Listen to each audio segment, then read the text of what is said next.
ఇందాక సర్వకాల సర్వావస్థలందు సర్వకాలం any time సర్వావస్థలందు ఏ ఆపద వచ్చినా కూడా సర్వకాల సర్వావస్థలందు మనం కాపాడుతూ ఉంటుంది. ఆమె మనకు తెలీదు, మన నిద్రపోతుంటే ఆమె తిరుగుతూ ఉంటుంది. ఈవెన్ కనకదుర్గమ్మ గుడి కూడా విజయవాడలో అందరు మిడ్ నైట్ ఆమె గజ్జలు కట్టుకొని గల్లు గల్లు గల్లని ఆమె తిరుగుతూ ఉంటుంది అక్కడ.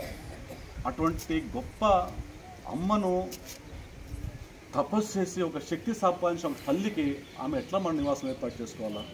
గొప్ప నివాసం ఏర్పాటు చేసుకోవాలి. ఆ తల్లిని ఆ విధంగా కింద కూర్చోబెడితే ఏమైనా భావమా ఇది? ఏమైనా మనకు తగునా? మన ఇంట్లో కొంచెం తగ్గుతే ఎత్తులు ఎక్కుంటామే గబగబా. మరి అట్లాంటి మన సర్వావస్థల సర్వకాలం కాపాడే ఆ తల్లిని మనం ఏ విధంగా మనం నిర్మించుకోవాలి ఆమెకు ఇంటిని? కాబట్టి ప్రతి ఒక్కరు మీరు కూడా గమనించి 10 లక్షల రూపాయలు వస్తుంది, దాన్ని భారీగా మీరు విరాళాలు సేకరించాలని మొట్టమొదటి కోరిక. అందులో కూడా ఎందుకంటే మన ఊర్లో అమెరికాలో సెటిల్ అయిన వాళ్ళు ఉన్నారు. వినండి బాగా, అమెరికాలో సెటిల్ అయిన వాళ్ళు ఉన్నారు అంటే బాగా డబ్బు ఉన్న వాళ్ళని అర్థం చెప్పేది.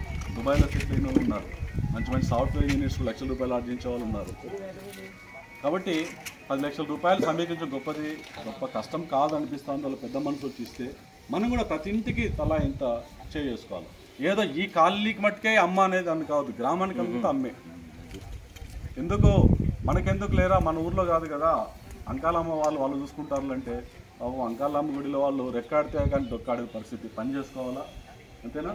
ఎవరికి వెళ్ళి వేలు జీతాలు ఎవరికి పొలాలు 4 ఎకరాల పొలాలు ఉన్న వాళ్ళు కూడా కాదు, వాళ్ళు ఉంటారు. మనం వాళ్ళకి సహాయపడి మన ఫ్రెండ్ సర్కిల్ ద్వారా సహాయపడి మనం పోగు చేస్తే మీరు ఎంత తొందరగా మనం చేయగలిగితే అంత తొందరగా గుడి నిర్మాణం అవుతుంది. ఎందుకంటే గవర్నమెంట్ ఫ్రెష్గా ఉందన్నమాట, ఇప్పుడిప్పుడు వచ్చినేమో చాలా తగతగలాడుతూ ఉంది.